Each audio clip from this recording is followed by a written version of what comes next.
ఒక వ్యూయర్ అడుగుతున్నారు madam, he is in a diet plan, morning breakfast చేయలేదు, భోజనం ప్లేస్లో నేను లస్సీ తాగాలనుకుంటున్నాను. సో ఇలా చేయడం వల్ల నా డైట్ అంటే నా బాడీలో నేను వెయిట్ లాస్ చేయగలనా అని అడుగుతున్నారు. ఇట్లా చిన్న చిన్న ఓకే, మార్పుల వల్ల. Yes, very good question and I'm happy. ఎందుకంటే చాలా మంది చేసే మిస్టేక్ ఇదే అనమాట. అంటే నాకు ఏదైనా ఓవర్ వెయిట్ ఉన్నాను లేదా నాకు డయాబెటీస్ ఉంది, ఫస్ట్ మనం చేసే పని ఏంటి, ఫుడ్ తగ్గించేస్తాం, క్యాలరీ డెఫిసిట్ని క్రియేట్ చేస్తాం బాడీలో. అంటే డెఫినెట్లీ వెయిట్ లాస్ జరుగుతుంది, కొంచెం షుగర్ లెవెల్స్ కూడా కంట్రోల్ అయినట్టు ఉంటాయి, అది మీరు ఫుడ్ తగ్గించినప్పుడు. కానీ ఈ టైంలో మన బాడీలో ఎంత డ్యామేజ్ జరుగుతుందో తెలియదు. ఇక్కడ మన బాడీ మీరు ఇస్తున్న ఫుడ్ని గ్లూకోజ్గా మార్చుకొని ఆ గ్లూకోజ్ని ఎనర్జీగా మార్చుకొని పని చేయగలుగుతుంది. ఒకవేళ మీ బాడీలోకి గ్లూకోజ్ రావట్లేదు, తగ్గిపోయింది, మీరు ఇస్తున్న ఫుడ్ ఇన్సఫిషియెంట్ ఉంది బాడీకి, అప్పుడు బాడీ ఏం చేస్తుంది, ఆల్రెడీ స్టోర్ అయి ఉంటుంది కదా ఫ్యాట్ అక్కడక్కడక్కడ, ఆ ఫ్యాట్ని తిరిగి గ్లూకోజ్గా మార్చుకుని, అంటే దీన్ని కిటోన్స్ అంటాం. అంటే బాడీ ఫ్యాట్ మీద నడుస్తుంది, ఇప్పటివరకు గ్లూకోజ్ మీద నడిచింది, అది తక్కువ అవుతుంది కాబట్టి ఇప్పుడు ఫ్యాట్ మీద నడుస్తుంది బాడీ. కానీ ఈ ఫ్యాట్ మీద నడవాలన్నా మనకి ఇన్సులిన్ కావాలి కొంచెం, అంటే కొంచెం గ్లూకోజ్ కావాలి. సో నేను ఎప్పుడైతే క్యాలరీ డెఫిసిట్ చేస్తానో, సపోజ్ నా బాడీకి బిఎంఆర్ అంటాం, బేసిల్ మెటబాలిక్ రేటు, నేను ఎన్ని కేజీలు ఉన్నానో దాన్ని బట్టి నా బాడీకి ప్రతిరోజు ఇన్ని క్యాలరీస్ ఇవ్వాలని ఉంటుంది. ఓకే, సో సపోజ్ నా బాడీకి నేను 2000 క్యాలరీస్ అంటాం. సో అకార్డింగ్లీ ఆల్సో నా బిఎంఆర్ ప్రకారం నేను 1919 అంటే ఆల్మోస్ట్ 2000 క్యాలరీస్ ఇవ్వాలి నా బాడీకి ప్రతిరోజు. సో నాకు డయాబెటీస్ ఉన్నా, ఓవర్ వెయిట్లో ఉన్నా, ఓకే, నేను డైట్ ప్లాన్స్ అంటే ఏమన్నా డైట్లో చేంజెస్ చేసుకోవాలనుకుంటున్నాను అంటే నా బాడీకి ఈ 2000 క్యాలరీస్ అనేది ఇవ్వాలి. ఇది ఇచ్చి, కానీ ఈ 2000 క్యాలరీస్ ఏ సోర్సెస్ నుంచి ఇస్తున్నాను అనేది చేంజెస్ చేసుకోవాలి మనం. కానీ ఇప్పుడు మీరు చెప్పారు నేను లస్సీ తీసుకుంటాను, బ్రేక్ఫాస్ట్ స్కిప్ చేస్తాను, లస్సీ తీసుకుంటాను. సో ఈ లస్సీ నుంచి ఏమొస్తుంది, కార్బోహైడ్రేట్సే, కొంచెం little bit of fat and కొంచెం ప్రోబయోటిక్స్ ఇట్లా ఓకే వస్తుంది. సో బాడీ ఏం చేస్తుంది, తనకి ఇన్సఫిషియెంట్ ఎనర్జీ ఉంది కాబట్టి మజిల్స్ నుంచి కొంత గ్లైకోజెనిక్ స్టోర్స్ ఉంటాయని చెప్పాను లివర్ దగ్గర, అది కూడా వాడేస్తుంది, అంటే ఇంట్లో దాచుకున్న డబ్బులు, ఓకే, అది కూడా వాడేస్తుంది. అట్లనే కొంత మజిల్స్లో స్టోర్ అయి ఉంటుంది, అది కూడా వాడేస్తుంది. కానీ ఇది ఒకరోజు చేస్తారా వీళ్ళు, ఇట్ కంటిన్యూస్ కదా, 1 month 2 months అట్లా చేస్తారు. ఈలోపు ఈ గ్లైకోజెనిక్ స్టోర్స్ అన్నీ అయిపోతాయి, అంటే గ్లూకోజ్ లిటిల్ ఎక్కడైతే స్టోర్ అయిందో అదంతా అయిపోతుంది. దాని తర్వాత బాడీ ఏం చేస్తుంది, ప్రోటీన్ మజిల్స్ని కరిగించుకొని మజిల్స్ని ఎనర్జీగా వాడుకుంటుంది, ఎందుకంటే నువ్వు ప్రొవైడ్ చేయట్లేదు.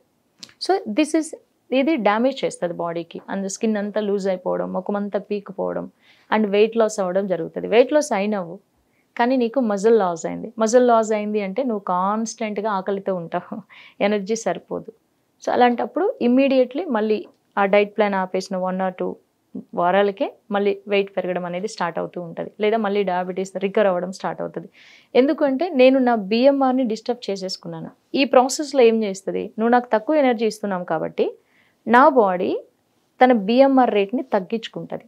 అంటే 1500 ఇస్తున్నావు, నా బాడీకి కావాల్సింది 2000. సో ఇప్పుడు నా బాడీ ఏం చేస్తుంది, heart function, kidney function, liver function అన్నిటిని నువ్వు ఇచ్చే ఈ 1500 క్యాలరీస్కి సరిపోయేటట్టు అడ్జస్ట్ చేసుకుంటుంది, అంటే బిఎంఆర్ రేట్ని తగ్గిస్తుంది. రేపొద్దున్న నాది డైట్ అయిపోయింది, లేదా ఇది చాలా రోజులు ఫాలో అయ్యాను, ఇంకా మళ్ళీ నార్మల్గా తినేద్దామని మనం వెళ్ళామనుకో, సో నువ్వు మళ్ళీ స్టార్ట్ చేసావు తినడం, మళ్ళీ 2000 క్యాలరీస్ ఇవ్వడం నువ్వు స్టార్ట్ చేసావు కదా అని చెప్పి బాడీ బిఎంఆర్ రేట్ని పెంచదు, 1500లోనే ఉంటుంది. సో ఇచ్చే ఎక్స్ట్రా 500 క్యాలరీస్ ఇమీడియట్గా ఫ్యాట్గా కన్వర్ట్ అవుతుంది. సో అందుకు మీరు విని ఉంటారు చాలామంది, నేను డైట్ చేసినంత కాలమే తగ్గుతాము, తర్వాత మళ్ళీ వస్తాము అంటే, డైట్ చేసేటప్పుడు ఫస్ట్ ఈ ప్రాసెస్లోనే మిస్టేక్ ఉంటుంది, క్యాలరీస్ తగ్గించి చేయడం, దిట్స్ నాట్ గుడ్. నీ బాడీకి ఎన్ని క్యాలరీస్ కావాలో ఇవ్వాలి, కానీ ఏ సోర్సెస్ నుంచి ఇస్తున్నావు అనేది చేంజ్ చేసుకోవాలి. ఫ్యాట్, ప్రోటీన్, లిటిల్ కార్బ్స్ అనేది కొంచెం గుడ్ కార్బ్స్ నుంచి తీసుకోవడం, బ్యాడ్ క్యాలరీస్ని తగ్గించడం, ఇట్లాంటివి చేస్తే లైఫ్ లాంగ్ యూ కెన్ ఈజీగా మెయింటైన్ చేయొచ్చు. అనిత గారు, డయాబెటీస్ వచ్చిన వాళ్ళు ఆల్కహాల్ తీసుకోవచ్చు అంటారా? ఎందుకు నో అంటే, డయాబెటీస్ ఎందుకు వస్తుంది, ఇందాక మీరు ఒక క్వశ్చన్ అడిగారు, ఫ్యాటీ లివర్, డయాబెటీస్ వచ్చిన వాళ్ళకి ఫ్యాటీ లివర్ వస్తుందా అని. ఫ్యాటీ లివర్ రావడం వల్ల డయాబెటీస్ అనేది వస్తుంది, రైట్? సో ఇప్పుడు ఆల్రెడీ నా లివర్ సెల్ఫ్లో ఇంత ఫ్యాట్ ఉంది, నా లివర్ ప్రాసెస్ చేయలేకపోతుంది, అంటే ఇప్పుడు మామూలుగా ఉన్న సిచ్యువేషన్నే ప్రాసెస్ చేయలేకపోతుంది అన్నప్పుడు నేను ఆల్కహాల్ తీసుకున్నప్పుడు, ఈ ఆల్కహాల్ అనేది it's a poison for the liver. Okay, so it will disturb the filtration process, fat accumulation జరగడానికి ఎక్కువ హెల్ప్ చేస్తుంది. సో లివర్ ఓవర్గా టోటల్ ఆల్గా లివర్ ఎబిలిటీ అంటే వర్కింగ్ ఎబిలిటీని తగ్గించేస్తుంది. So alcohol is like a poison to the liver. It does no good. Alcohol వల్ల even 0.1% కూడా లేదు బెనిఫిట్. అలాంటప్పుడు నేను తీసుకోకపోవడం మంచిది.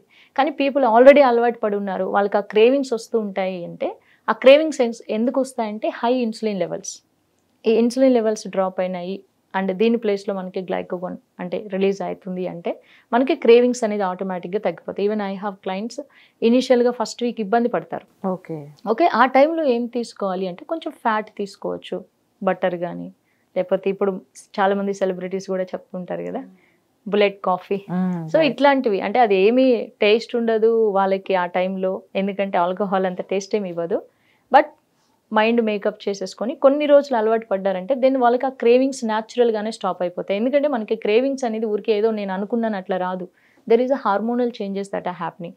ఈ హార్మోనల్ చేంజ్ వల్లనే నాకు తినాలి అనిపిస్తుంటుంది. ఎందుకంటే తిను అని చెప్పడానికి కూడా మన బాడీలో గ్రెలిన్ అనే హార్మోన్ ఉంటుంది, నువ్వు ఇప్పుడు తినాలి అని చెప్పడానికి. అట్లనే ఇంకా చాలా ఆపేయి అని చెప్పడానికి కూడా హార్మోన్ ఉంటుంది అనమాట. సో నేను అంటే నా బాడీలో ఏదన్నా జరుగుతుంది అంటే అది నా బాడీలో ఉన్న హార్మోన్స్ వల్ల జరుగుతూ ఉంటుంది. కానీ ఈ హార్మోన్స్ దేనివల్ల ఇన్ఫ్లుయెన్స్ అవుతాయి మళ్ళీ నేను తినే ఫుడ్ వల్ల. సో మనం ఫుడ్ చేంజెస్ చేసుకున్నామంటే ఈవెన్ ఈ క్రేవింగ్స్ డ్రాప్ అయిపోతాయి. లైక్ ప్రోటీన్, ఫ్యాట్ ఇట్లాంటి తింటే కడుపు ఫుల్ ఉంటుంది. సపోజ్ ఇప్పుడు నేను మీకు బాగా ఇష్టమైన ఫుడ్ ఏంటి? బిర్యానీ. సో నేను మీ అంటే బాగా ఆకలితో ఉన్నారు, ఆ టైంలో నేను మీ ముందు ఒక బిర్యానీ ప్లేట్ పెట్టానంటే తినేస్తారు. నిండిన తర్వాత మళ్ళీ నేను మీకు పెట్టిన చాలా ఇష్టమైన ఫుడ్, మీకు బిర్యానీ అన్నిటికంటే ఫేవరెట్, కానీ సెకండ్ ప్లేట్ ఆఫ్ బిర్యానీ తినగలుగుతారా? తినలేరు. ఎందుకంటే ఆల్రెడీ హార్మోన్ రిలీజ్ అయి ఉంటుంది. అప్పుడు ఆ బిర్యానీ చూస్తే నాకు ఇంకా వాంతి వస్తుంది, నేను తినలేనంటాం. ఎందుకు అంటే ఆల్రెడీ బాడీలో హార్మోనల్ చేంజెస్ జరిగిపోయాయి. సో ఈవెన్ ఆల్కహాల్ కూడా అట్లనే అవుతుంది అనమాట.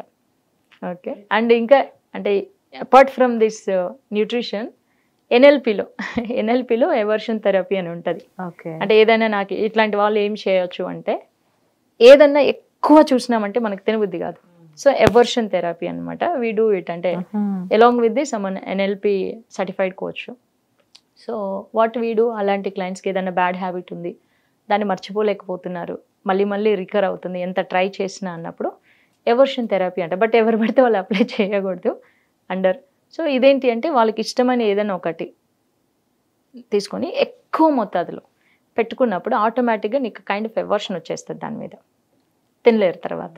లైక్ నాకు స్వీట్స్ ఇష్టం అనుకోండి, నేను 1 kg స్వీట్స్ తెచ్చి దాన్ని తినడానికి ట్రై చేసినప్పుడు మేబీ 1/2 kg వరకు తినగలుగుతాను, 1/2 kg మేబీ కెపాసిటీ ఉంటే పోతుంది, కానీ దాని తర్వాత ఎగుటు కొడుతుంది. ఓకే ఆ ఫీలింగ్ వచ్చే వరకు నువ్వు ఒక ఫుడ్ని తినేస్తే అంటే ఆ రోజు కొంచెం ఇబ్బంది అవుతుంది హెల్త్ పరంగా, బట్ తీసేసుకుంటే దట్ వుడ్ బి అంటే ఎవర్షన్ థెరపీ అంటాం. సో నీకు ఎవర్షన్ వస్తుంది ఆ ఫుడ్ మీద, ఇంకా నువ్వు తినలేవు. లేదా యూ నీడ్ టు డిసోసియేషన్ అంటాం. అంటే మనకి ఒక ఇష్టమైన ఫుడ్ తీసుకొని ఇష్టం లేని ఫుడ్ తీసుకొని ఈ ఫుడ్ని చూసినప్పుడు అలా ఆ ఫుడ్గా ఇమాజిన్ చేసుకోవడం, ఇవన్నీ కూడా something mind games that we play అనమాట. ఇది జస్ట్ ఫర్ యూ, అది అవసరం లేదు వాళ్ళకి. ఓకే దండనిత గారు చాలా వివరంగా తెలియజేశారు డయాబెటీస్ గురించి. Thank you so much for your valuable time అండి.